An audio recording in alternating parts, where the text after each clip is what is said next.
Welcome to the Linguistics Show, where we talk about life, love, and everything else.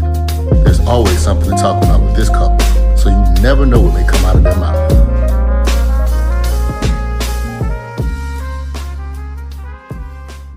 Get started. And welcome to another episode of the Linguistics Show. Today I'm here with my lovely wife, Carol. Hey there. And if just in case you forgot who I am, this is Jason. I always say my name second. It feels like when our intros are usually scripted, but sometimes we like to get outside the norm and remix it. Shake things up. We're gonna shake things up. I'm not gonna do that little record noise. Like, you could have used any more realistic record scratch noise than Ricky. Okay, well then I will actually insert said sound effect right after this little statement. Ricky, just like that. That's how the sound effects come. Okay, so on today's episode today's topic was recommended by one of our listeners, and it's something that struck a chord with both of us for two different reasons, but ultimately the same reason. And so we're going to go ahead and talk about it, and that's love languages. Now, it's funny because I'd like to say that I'm the type of person that knows what they're doing, knows what they're talking about, or whatever. I'd claim to be a pretty smart guy, I guess. You're very smart. I carry myself as such, like I'm well put together, like I got my head on straight, something of that nature. But I was 100% wrong on love languages. Like, so I thought love languages was like a thing that's just like, oh yeah, my love language is sandwiches. If you make a bomb sandwich, then I know you love me. Or like, my love language is music, or my love language is art. And the truth is that there's actually been research done by people who are way smarter than both of us, and they're doctors. Because so they have their PhDs. Right, so they're a little bit, or at least they stayed in school longer. Whether or not they're smarter is another story. And so my illustrious colleague over here that I'm related to by marriage. You want that daggone phrase. Right. So she reminded me, there's 5 love languages. And I'm like, only 5? Like, yes, really? Like, I thought that love languages were something that was personal to you and that sort of thing. And so, as I'm finding out today, this is going to be not only a fun trip, but an educational experience as well, because I'm learning about this on the fly. So, like I said, I thought I knew what I was talking about, but clearly I didn't.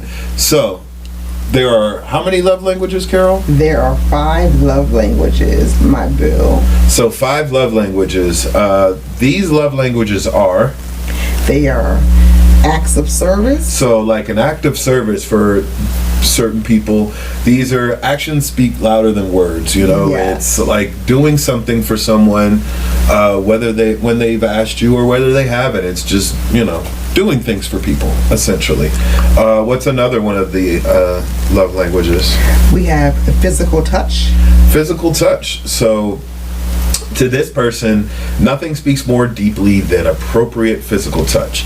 Well, for some of us, we like inappropriate touch. Yes, you like appropriate and inappropriate touch. I love that. Just insert your little sexy saxophone music right there. That would be like the awesome group from the early 90s, High Five, because when they want to do, I want to spend quality time with you.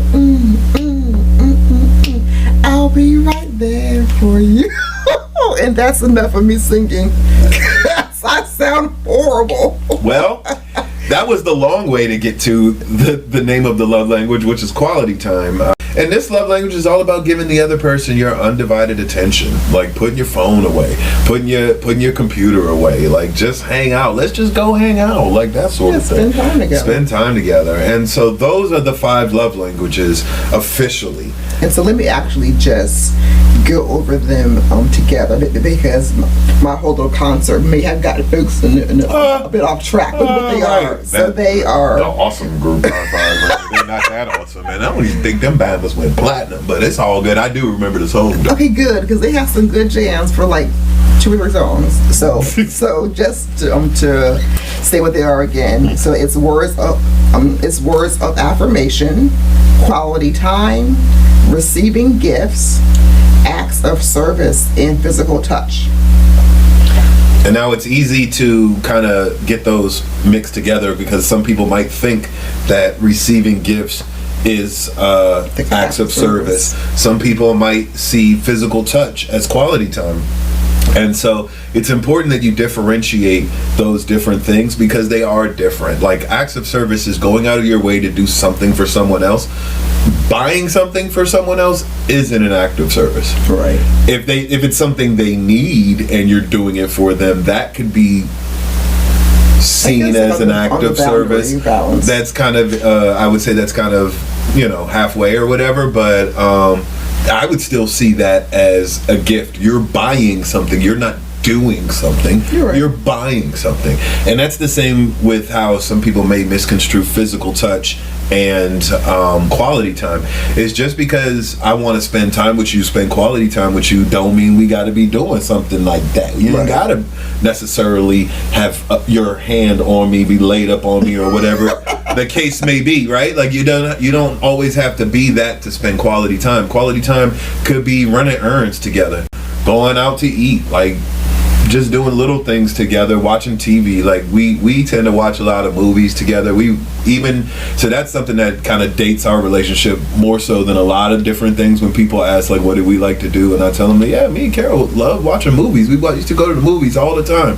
And it's like, well, dang, like back in the early 2000s, that was pretty much like what people did. I know that dating has changed in the current era, but like that's pretty much what people did. We went to the movies and we went out to eat. That would be like a date night. We could go to a nice restaurant, go to a movie.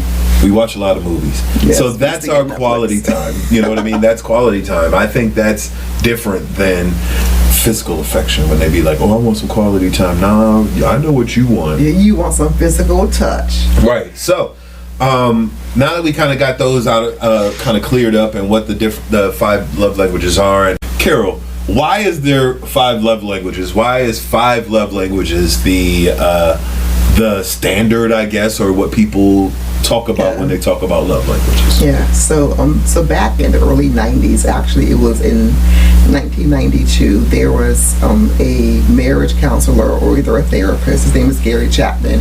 He was the one who actually coined this whole concept of the five love languages, because he wanted to help people either to have a healthier marriage or to strengthen their marriage. And so that's something that actually did for work for a number of years.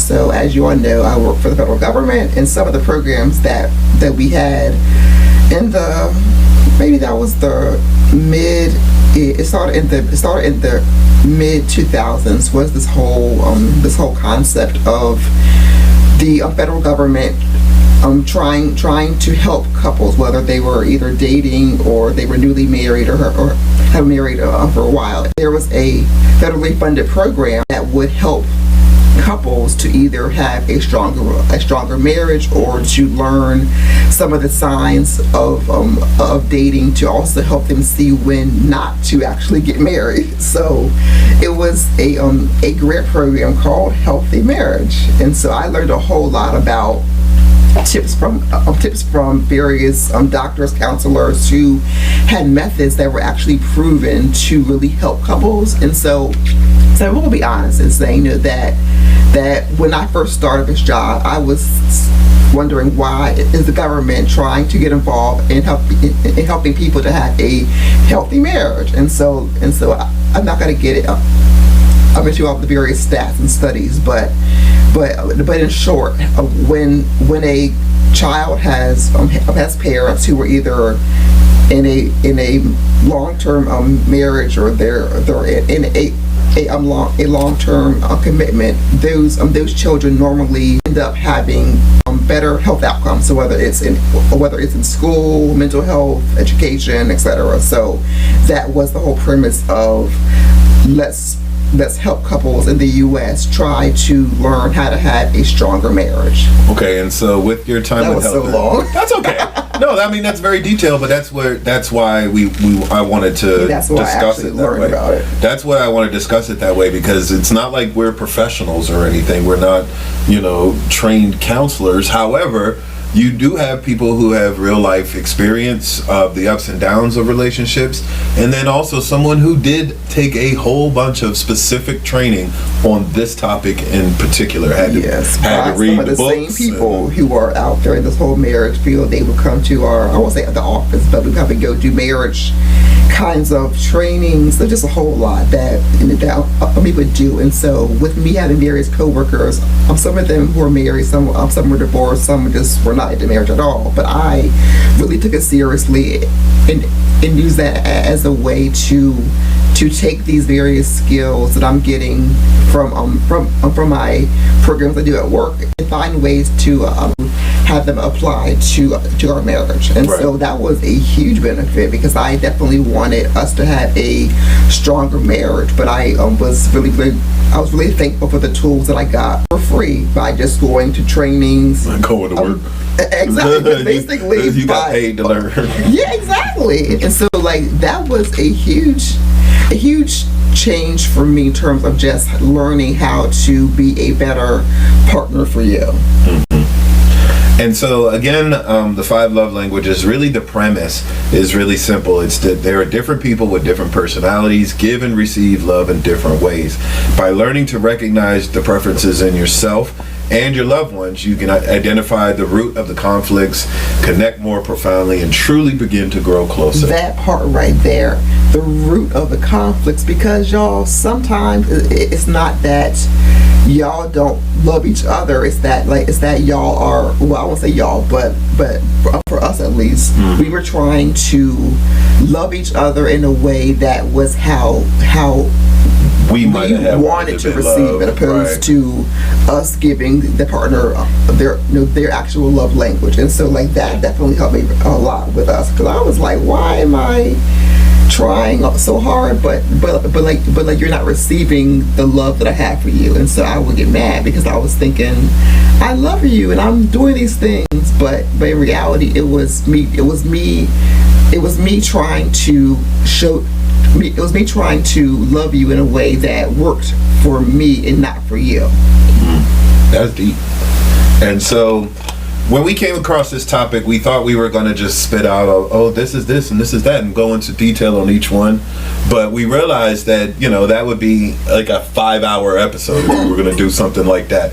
So instead of doing it like that, we're going to have a little fun, and we're going to have a bit of a series. We're going to have a series on the 5 love languages. So today we're just kind of introducing this to you guys.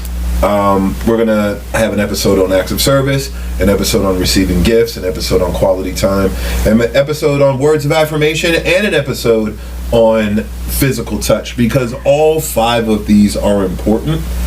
And it's also important to hear from other people's perspectives what they think these are. And you might want to have this exercise with your partner as well, or maybe you just want to do it yourself so that you can better learn how to love others, so that you understand yourself. In doing the preparation for this episode, I went online and our friendly Google machine and typed love language, 5 love languages, and the first thing that came up was Dr. Chapman's website. And so it is 5lovelanguages.com. It's literally the number 5, lovelanguages.com. On this website, it not only gives you information like as far as videos of examples of the different love languages, what they are specifically. Obviously, it has links where you can purchase his books, but it also has a quiz. And so before we go into this, myself and Karal kind of talked about this, and we were like, I thought I knew myself pretty well. She knows herself very well. And so we thought, hey, what are our love languages? And this is what we think they are. I think that my love languages is words of affirmation. I tend to really get a lot of juice out of somebody giving me positive feedback. Even if they give me negative feedback, if it's something I can learn from, I appreciate that. And I think the words of affirmation, just speaking positive into the universe, is good. And I know personally that on some of my roughest days, like that, it's gonna be okay. Like Meth say, I just need you to rub me on my back and say, baby, it's gonna be okay. And that's like, real to a brother like me. Literally have said that before. And so like that's what I would think it is. Now I might be wrong, but that's what me trying to be self-reflective, that's what I think it is. With the love languages, you can have more than one. Yes, so there is no reason why you can't have more than one. However, most people would have a main love language or one that is a primary love language. Mm-hmm. And so my primary love language would be acts of service. And that's the way that I like to receive love. Not saying that I don't like anything else, but that's the primary one. What really would be acts of service? So for me, acts of service would be you going to the grocery store without me having to say, hey baby, we're low on milk and eggs overpriced, but it's like doing. I'm gonna go get me a chicken and then we can get some eggs. That would be. I'll be like, oh my gosh, that's amazing. That would be an amazing gift. To go get you a chicken. I'm kidding. Oh my God, we gonna keep the chicken in the daggone. We can't even work house plans properly. I'm surprised our children are so gifted and special and awesome and amazing people because we killed every goldfish. We damn sure that we can get a chicken. Well, guess what? We get a chicken. We having wings this weekend if we go get a bad chicken. Okay, y'all. He is being such a team player by saying we, because in reality it was me. No, it's we. We were the goldfish parent, and I should have made sure that I put a note on the goldfish bowl to say Karal, follow filtered water. Filtered water. I should have just did that. That was my fault. But anyway. Yes. Back to the acts of service. Acts of service. So go buy your wife a chicken, fam. No, don't go buy your wife a chicken. Don't buy a chicken. Me or you doing things that have to be done without me having to even ask or hint or imply. And so, like for example, like with me being tired, sometimes you'll finish up in the kitchen with dishes, putting the food away. In the morning I'll come downstairs and I'm like, oh wow, everything's put away. And I'm like, oh, that was so nice. Now I do need to actually get better at acknowledging those things out loud, because you like and need words of affirmation. See how this works, everybody? At acknowledging those things out loud, because me, I don't care about that. If I do a great job, I know I did a good job. You don't gotta tell me, because I know I did the damn thing. Hey, but if you would have seen the snap, and there was so much sass to that just now. I can't wait till we start video. I can't wait till we start putting these Jones on video, because if you would have seen how sassy she was just now with that, I know I did that right. Oh my goodness. I didn't say right. I said different damn things. So going back to the whole acts of service for me, I can do better at giving you words of affirmation when you do acts of service for me. So it's a tag team. High five. See quality time. All of these things happening at the same time. And so yes, we want to focus on each of the 5 love languages, because number one, I've learned just in this last 20 minutes or so how important this is, and how it's actually a really educated and thought out process. And so we came up with what we thought our love languages are for one reason. Karal has already gone through all of this source material before for work, and so she probably has already every single. But what I'm saying is, you've probably already taken a written version of the quiz they have online. Like 15 years ago. Yeah. So what it is what I'm saying is you'll already have in your head what you think yours is from that experience. Whereas me, I'm going into this blind, just thinking this is what I think works for me.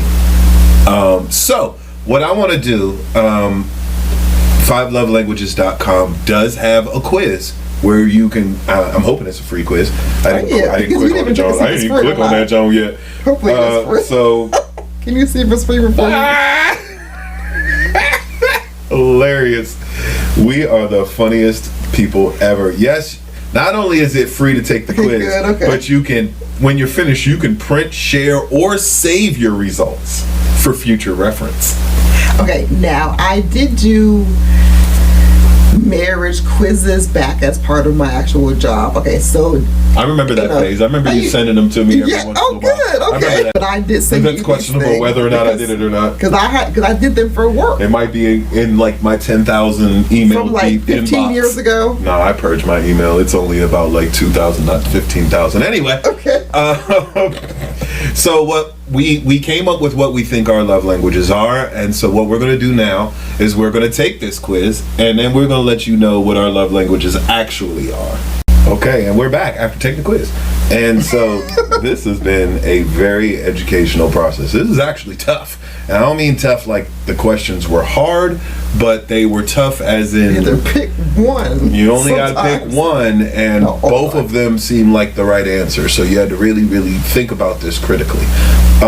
So that being said, once you go through the love language quiz, your result comes out, and it gives you what is your primary, and it also breaks down the percentage of, the percentage of what each of these is in your, in your life. So let's see how accurate we are. Now, my wife probably answered these questions to make sure that No, I'm just playing. I know my personality. I know myself. I'm just playing. So,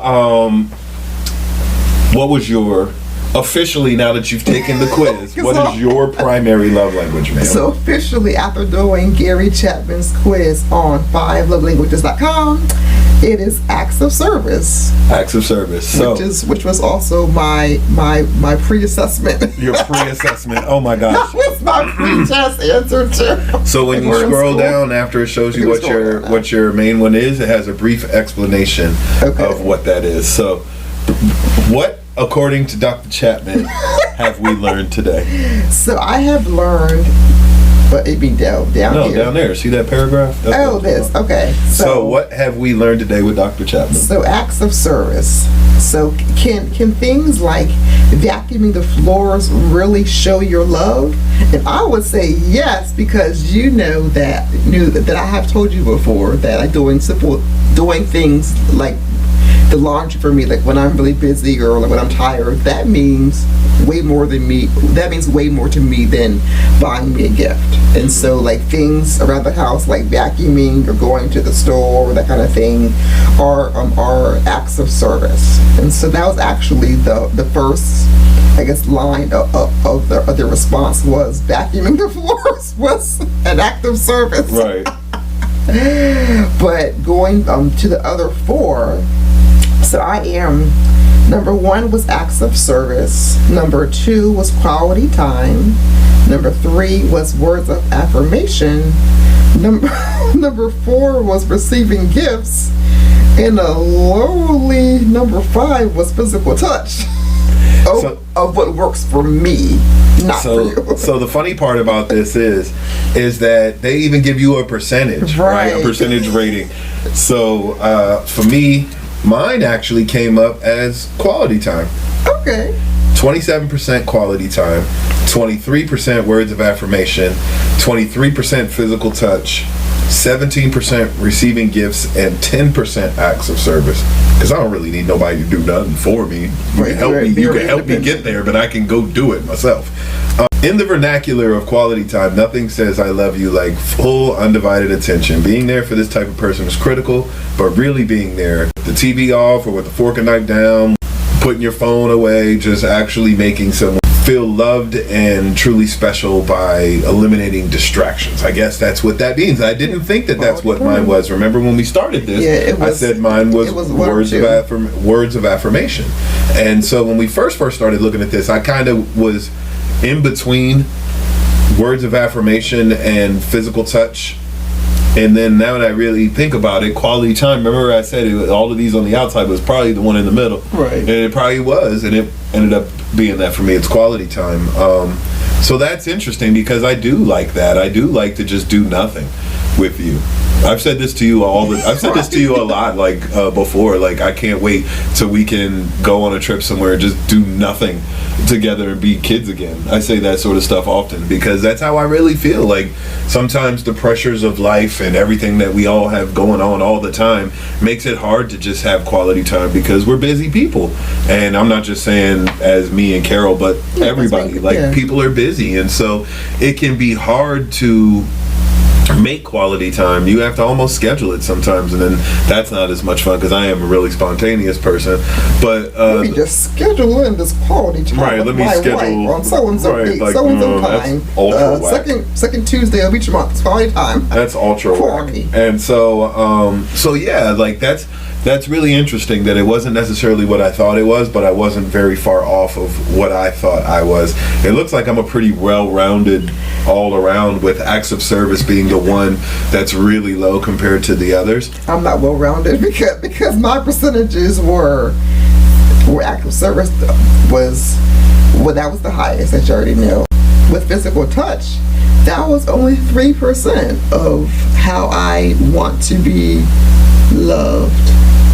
I didn't know it would be so low because I do like it to be touched. I do like when we have physical affection. I do like that. I'm like 3%, dang.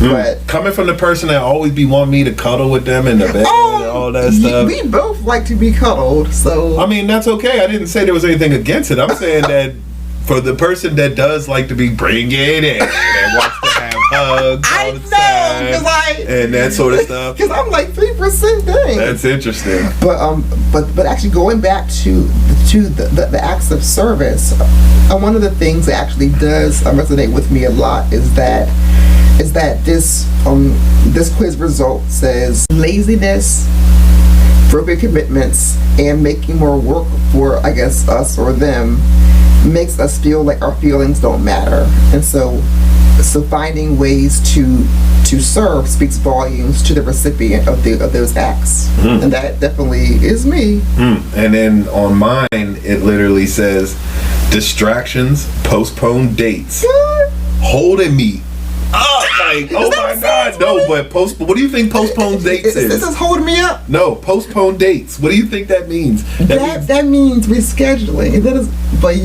But distractions, postponed dates, or the failure to listen can be especially hurtful. I don't want to hurt you. The love language of quality time also means sharing quality conversation and quality activities.